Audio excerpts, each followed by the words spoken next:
Assalamualaikum warahmatullahi wabarakatuh. Selamat pagi Bapak dan Ibu dosen penguji. Hari ini saya, Reka Aksulia Fitrosa, akan menyampaikan hasil penelitian akhir saya yang berjudul Register Makhluk Gaib dalam akun Instagram @calonarangtaksu tahun 2019 sebagai refleksi budaya masyarakat Hindu Bali kajian etnolinguistik. Yang pertama, saya akan memaparkan latar belakang masalah dalam penelitian ini, yakni Hindu merupakan agama pertama yang masuk ke Indonesia dan berasal asli dari tanah India. Sampai saat ini, Hindu bertahan sebagai agama yang dianut oleh mayoritas masyarakat di Bali. Terdapat perbedaan penerapan ajaran agama Hindu di Bali dengan Hindu yang ada di India. Nah, hal ini disebabkan oleh beberapa faktor seperti faktor geografis dan juga faktor kebudayaan. Metafisika merupakan salah satu hal yang dekat dengan ajaran keagamaan. Biasanya, hal-hal yang memuat metafisika tercantum dalam tradisi lisan, naskah kuno, upacara atau ritual, serta pertunjukan. Informasi terkait hal-hal yang berbau metafisika di Bali sekarang ini dikemas dengan instan, dengan kemudahan akses melalui berbagai pemanfaatan teknologi. Salah satu contohnya adalah media sosial. Hal tersebut dapat dibuktikan dengan munculnya banyak akun ya. Salah satu contohnya adalah @calonarangtaksu, @calonarang, @taksumaringbali, @infojelani, dan sebagainya. Nah, dalam metafisika ini ada hal atau sesuatu yang bisa kita sebut sebagai makhluk gaib. Nah, makhluk gaib ini merupakan salah satu bagian metafisika yang sampai saat ini diyakini keberadaannya di Bali. Jadi informasinya masih ada di akun-akun tersebut. Karena itulah, berdasarkan semua hal itu, ya, diduga terdapat pengaruh bahasa terhadap kebudayaan para penganut agama Hindu yang ada di Bali. Oleh sebab itu, permasalahan dalam penelitian ini saya bagi menjadi dua. Yang pertama, ruang lingkup masalah.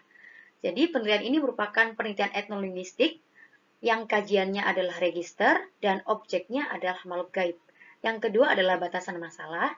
Jadi, batasan masalah dalam penelitian ini adalah pemakaian register makhluk gaib dalam akun Instagram @calonarangtaksu berupa yang pertama bentuk, yang kedua makna leksikal, dan makna kultural. Nah, oleh karena itu, saya bisa merumuskan 3 rumusan masalah, yakni yang pertama, bagaimana bentuk register makhluk gaib masyarakat Hindu Bali yang terdapat dalam akun Instagram @calonarangtaksu tahun 2019.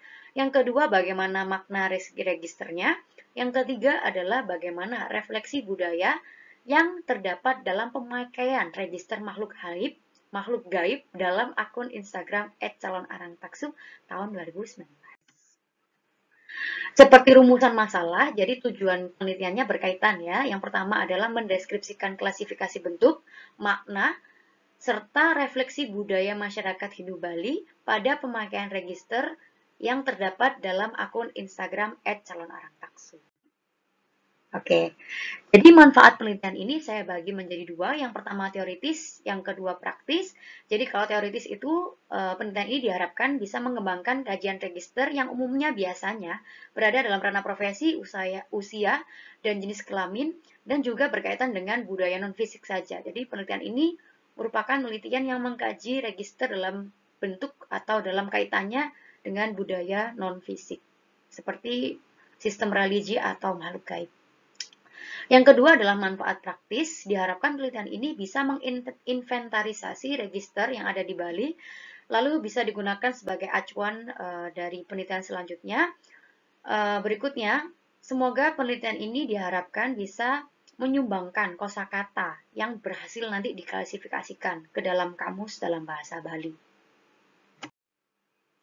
Definisi operasional yang ada dalam penelitian ini ada 4. Yang pertama bentuk register atau wujud yang berupa kata, frasa, kalimat. Makna register yaitu arti dari suatu istilah khusus. Refleksi budaya yakni cerminan, gambaran, dan kesadaran suatu kelompok atas suatu sistem kebudayaan. Serta yang terakhir adalah masyarakat Hindu Bali yaitu penduduk Bali yang menganut agama Hindu. Di sini saya menggunakan 3 penelitian yang relevan. Judulnya bisa Bapak dan Ibu baca ya melalui video ini. Jadi ketiga penelitian ini memiliki persamaan dengan penelitian yang akan saya kerjakan. Gitu. Yaitu kajiannya sama, datanya sama, pendekatannya sama, dan metodenya juga sama. Kajian teori yang pertama di sini ada etnolinguistik, yaitu salah satu cabang ilmu bahasa yang berfokus pada hubungan bahasa dengan kebudayaan yang mencerminkan cara berpikir atau karakter penuturnya. Jadi dalam ilmu etnolinguistik ini, budaya suatu masyarakat dapat dilihat dari bahasa yang dipakai. Lalu yang berikutnya adalah register. Jadi register ini adalah ragam bahasa atau variasi bentuk bahasa yang berupa istilah-istilah khusus, biasanya digunakan oleh masyarakat tertentu. Berikutnya ada kajian teori tentang makhluk gaib, yaitu makhluk-makhluk yang tidak dapat dilihat dengan mata telanjang, bersifat ajaib, sulit dinalar oleh akal biasa, namun eksistensi atau keberadaannya masih dipercaya oleh suatu masyarakat tertentu. Yang kemudian adalah masyarakat Hindu Bali, yakni sekumpulan orang yang hidup bersama di Pulau Bali dan menganut agama Hindu, yaitu agama yang ditemu ciptakan, dibangun, dan diwujudkan secara resmi karena mengambil unsur-unsur dari agama Hindu yang ada di India. Yang terakhir adalah kajian teori tentang Instagram, yaitu salah satu media sosial ya, berupa unggahan foto atau video yang dilengkapi dengan caption atau keterangan yang melengkapi foto video unggahan. Jenis penelitian ini adalah deskriptif kualitatif. Datanya yang pertama adalah register makhluk gaib, yang kedua adalah jawaban informan. Sumber data yang pertama adalah teks penjelas gambar atau caption pada Instagram postingannya. Yang kedua adalah tuturan informan, karena di sini saya juga melakukan wawancara. Untuk metode pengumpulan datanya, yang pertama adalah dokumentasi dengan teknik baca catat. Instrumennya berupa pedoman dokumentasi dan tabulasi data. Yang kedua adalah metode cakap dengan teknik simak lagap. Simak libat cakap menggunakan human instrument. Kemudian untuk metode analisis data, saya menggunakan metode padan ekstralingual yang menggunakan teknik dasar pilah unsur penentu dan teknik lanjutan hubung banding. Berikut ini merupakan hasil dari analisis data yang telah saya lakukan. Yang pertama adalah pembahasan tentang bentuk register. Jadi bentuk register dibagi menjadi 6. Yang pertama adalah register makhluk gaib berbentuk kata yang berasal dari bahasa Sanskerta. Jadi saya menemukan banyak data. Nah, ini saya ambil 10 contohnya. Kesimpulan dari data yang saya analisis, yang pertama, register yang berbentuk kata dari bahasa Sanskerta itu biasanya merupakan penggabungan dari dua kata bahasa Sanskerta. Contohnya adalah adi kodrati. Ini ya, ada kata adi sama ada kata kodrat. Digabung menjadi kata adi kodrati. Yang kedua adalah didominasi kata yang merupakan kata benda atau nomina. Jadi bisa kita lihat dari maknanya, register adi kodrati, Anala, Garuda, Hanoman, lalu Pertiwi, Siwa, Asyura, Prajapati, Taksaka, Rahwana merupakan register yang merupakan register atau kata yang merupakan kata benda atau nomina. Lalu, sebagian besar terdiri dari 3 silabel. Kemudian, sebagian besar register ini didominasi oleh tokoh-tokoh besar atau tokoh-tokoh dalam kisah-kisah kepercayaan Hindu. Lalu, register-register ini mengalami perubahan, karena kan diserap dari bahasa Sanskerta ya. Seperti yang kita bisa lihat, register Shiva, ini kata pembentuknya adalah Siva. Ya, ketika diserap berubah bentuk menjadi huruf W, begitu. Yang kedua adalah register berbentuk kata yang berasal dari bahasa Bali. Nah, jadi ini juga saya kasih contoh 10, ada 10 contoh atau 10 data. Kesimpulannya yang pertama adalah satu kata dalam register ini terdiri dari 2-3 suku kata atau silabel. Contohnya ancangan, 3 suku kata. Lalu bebai, 2 suku kata, lawean, 3 suku kata.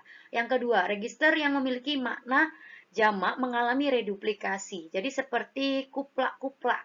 Jadi maknanya adalah bunyi kepakan. Jadi bunyi kepakan itu lebih dari satu kali, karena itulah kuplak-kuplak. Ini asal katanya kuplak, mengalami reduplikasi atau pengulangan bentuk secara utuh. Jadi menjadi kuplak-kuplak. Yang ketiga berasal dari kata benda atau nomina, mayoritasnya, dan kata sifat atau adjektiva.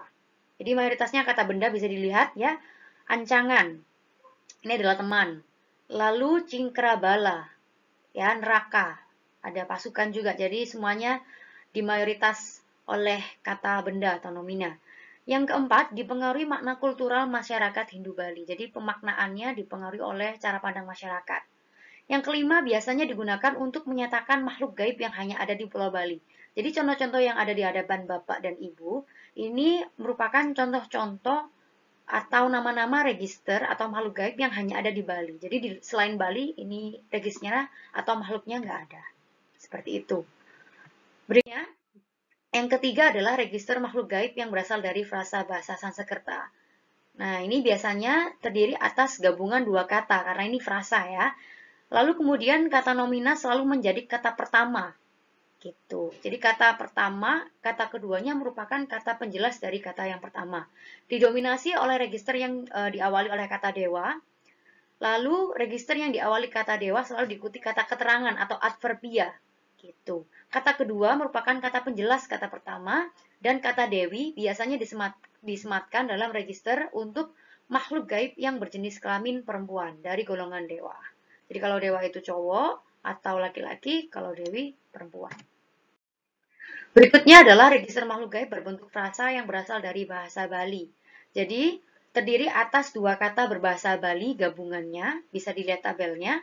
Kata pertama selalu berupa nomina atau kada benda. Kata pertama selalu merujuk pada leksikal hewan, ya.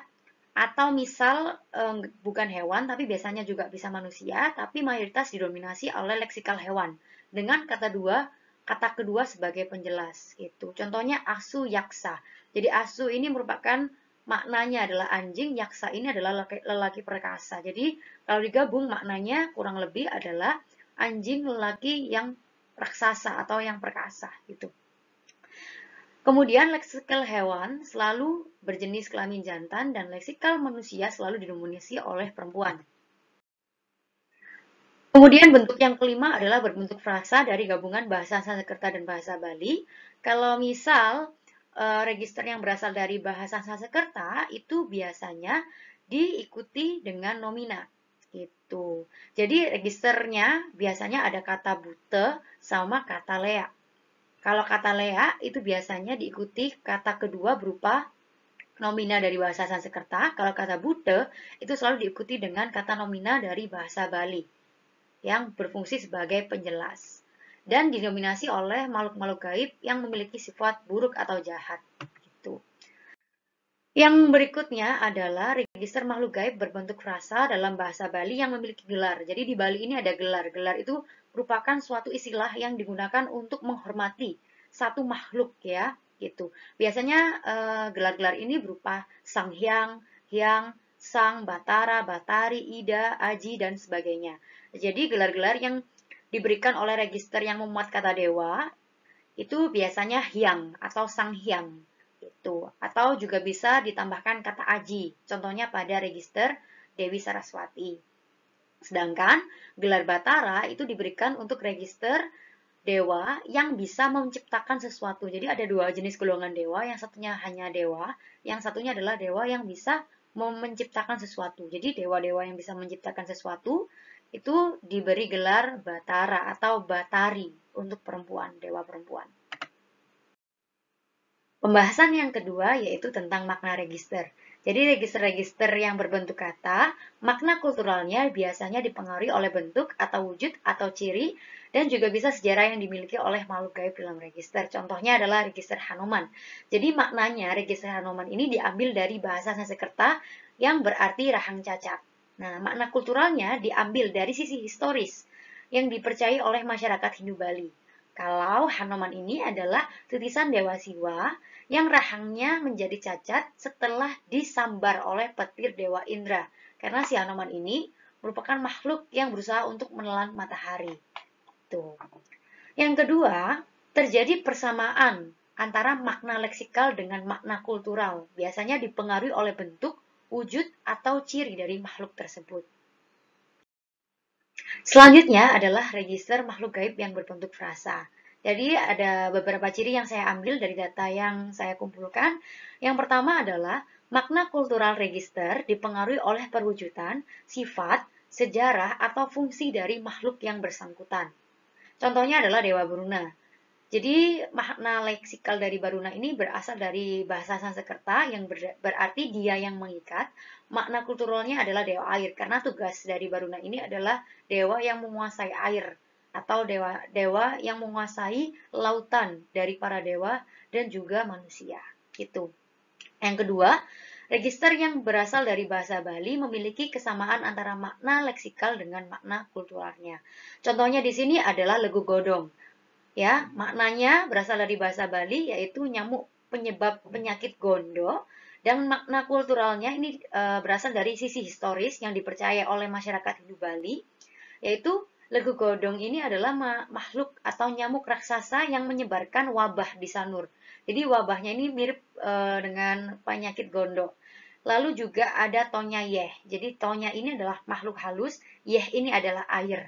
Kalau makna kulturalnya adalah makhluk halus yang tinggal di perairan. Jadi ada yang baik dan ada yang jahat juga Tonya Yeh. Gitu. Register yang berasal dari bahasa Bali didominasi oleh makhluk gaib berjenis kelamin perempuan yang mirip manusia, dan laki-laki, kalau laki-laki ini mirip hewan, jadi lebih ke jantan. Sedangkan kalau yang berasal dari serapan bahasa Bali, ya, itu kebanyakan juga bukan dewa. Jadi kebanyakan makhluk-makhluk yang memang ada di Bali. Berdasarkan analisis makna leksikal dan juga makna kultural, saya bisa menyimpulkan sebuah asosiasi makna ya yang ada di dalam caption calon arang taksu ini. Yang pertama, jumlah makhluk gaib berjenis kelamin laki-laki ini lebih banyak daripada yang perempuan. Kemudian yang kedua adalah makhluk gaib berjenis kelamin perempuan yang berasal dari bahasa Sanskerta mayoritas bersifat baik karena makhluk gaib itu merupakan golongan dewa. Sedangkan kalau yang berasal dari bahasa Bali berkonotasi jahat atau bersifat jahat karena mayoritas merupakan perempuan penyihir. Ketiga, jumlah makhluk gaib berwujud manusia atau mirip manusia itu lebih banyak daripada makhluk gaib yang berwujud hewan atau hewan setengah manusia. Nah, kemudian makhluk gaib yang tidak diketahui jenis kelaminnya itu biasanya didominasi oleh makhluk gaib yang berbentuk potongan-potongan atau bagian-bagian tubuh manusia yang tidak lengkap, gitu. Yang kelima, register mirip hewan mayoritas berasal dari kata berbahasa Bali yang memiliki sifat jahat. Dan yang terakhir, tidak semua register yang termasuk makhluk gaib, golongan dewa bersifat positif. Jadi ada beberapa dewa itu juga bersifat negatif.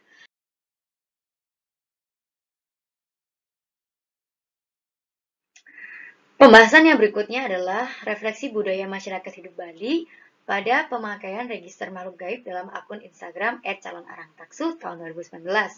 Yang pertama di sini ada pertunjukan calon arang di Pulau Bali. Jadi meskipun calon arang ini merupakan register yang berkonotasi negatif, karena berarti perempuan penyihir yang menguasai ilmu leak, tapi register ini masih dipakai sebagai judul pertunjukan. Untuk lebih lengkapnya, bisa Bapak dan Ibu baca melalui artikel saya.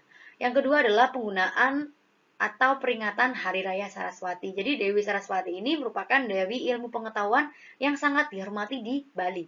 Karena itulah ada yang namanya Hari Raya Saraswati. Dan saat hari raya itu ada yang namanya jajan Saraswati. Jadi makanan khas yang hanya ada pada Hari Raya Saraswati. Selain itu ada juga Tedun Saraswati. Jadi masyarakat Hindu Bali itu percaya bahwa Cica itu merupakan salah satu penanda adanya keberadaan Dewi Saraswati di suatu tempat. Jadi ketika seseorang atau sekelompok masyarakat Hindu Bali berbicara dan ada suara cicak, maka mereka akan berkata Tedun Saraswati, yang artinya perkataan itu yang mereka bicarakan itu disahkan atau dibenarkan oleh Dewi Saraswati. Yang ketiga adalah dibangunnya patung naga di setiap pura di Bali. Jadi di setiap pura di Bali, patung naga ini dipercaya sebagai ancangan. Jadi ancangan ini merupakan register yang berarti teman atau perewangan atau lebih ke penjaga gaib dari suatu wilayah. Lebih khususnya wilayah-wilayah suci seperti pura. Yang kedua, mohon maaf, yang keempat yaitu penggunaan cetik. Jadi cetik ini merupakan obat yang digunakan masyarakat Hindu Bali untuk menangkal ilmu leak gitu. Jadi karena mereka percaya dengan keberadaan leak, karena itulah ada juga cetik untuk ini yang mencegah guna-guna yang ditimbulkan oleh leak. Yang berikutnya adalah penggunaan register-register pada mantra dan doa. Yang pertama ada mantra Brahma Sapu Jagat.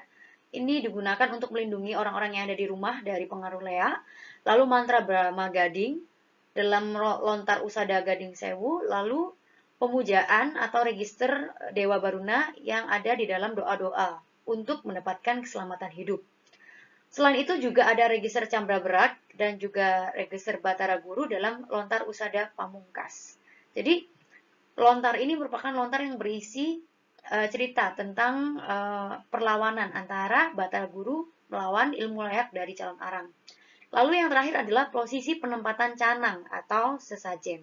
Jadi di Bali itu sesajen itu tidak asal diletakkan, tapi ada peraturannya, ada aturannya. Jadi semakin tinggi peletakan canang atau sesajen itu berarti semakin tinggi pula derajat dari makhluk gaib yang dihormati itu. Jadi kalau yang di bawah itu biasanya canang atau sesajen yang digunakan sebagai bentuk penghormatan untuk para Buddha kala gitu. Atau makhluk-makhluk gaib yang berkonotasi negatif. Jadi tetap dihormati dengan diberikan sesajen. Berdasarkan penelitian yang telah saya kaji, saya dapat menyimpulkan beberapa hal sebagai berikut. Jadi, total terdapat 166 register makhluk gaib dalam akun Instagram calon arang taksu tahun 2019 yang berasal dari dua bahasa, yaitu bahasa Bali dan juga serapan bahasa Sanskerta. Nah, dari 166 itu, 49 diantaranya merupakan register berbentuk kata yang berbahasa Bali. 20 register berbentuk kata dari bahasa Sanskerta, 61 register berbentuk frasa dari bahasa Bali, 36 register berbentuk frasa yang diserap dari bahasa Sanskerta, dan 22 diantaranya mengalami penambahan gelar, seperti gelar Sang Hyang, Hyang, Sang, Batara, Batari, Ida, dan Aji. Register berbentuk kata didominasi oleh kata benda atau kata nomina, dan juga kata sifat atau adjektiva. Sebanyak 91 register memiliki kesamaan antara makna leksikal dengan makna kulturalnya. Gitu. Lalu 56 register memiliki keterkaitan. Jadi nggak sama persis tapi berkaitan antara makna leksikal dengan makna kulturalnya. Dan 19 register itu makna leksikal dan kulturalnya saling bertolak belakang. Nah, keterkaitan ini dipengaruhi oleh bentuk, ciri, sifat, serta asal-usul makhluk gaib yang dipercayai oleh masyarakat Hindu Bali. Nah, perwujudan dari makhluk gaib itu sendiri biasanya ditentukan oleh makna dalam kata pertama. Kalau dalam frasa itu kata pertama, gitu. Sedangkan kata keduanya merupakan penjelas dari kata pertama, dan kata kedua itu biasanya berupa makna kultural, gitu. Nah, kemudian selain itu, dari ratusan data yang ditemukan, sebagian besar makhluk gaib itu maknanya dipengaruhi oleh cara pandang yang dimiliki oleh masyarakat Hindu Bali terhadap register itu. Seperti ciri-cirinya, si makhluk, perwujudannya, asal-muasal, hingga sifat dari makhluk yang bersangkutan. Hal tersebut dapat dibuktikan dengan yang pertama digunakannya calon arang sebagai judul pertunjukan yang sampai sekarang rutin diadakan di Bali. Lalu yang kedua, peringatan Hari Raya Saraswati dengan sajian jajan Saraswati sebagai bentuk hormat masyarakat Hindu Bali terhadap makhluk gaib bernama Dewi Saraswati. Kemudian yang selanjutnya dibangunnya patung-patung naga sebagai bentuk hormat kepada ancangan atau penjaga gaib yang dianggap suci, yaitu naga itu tadi.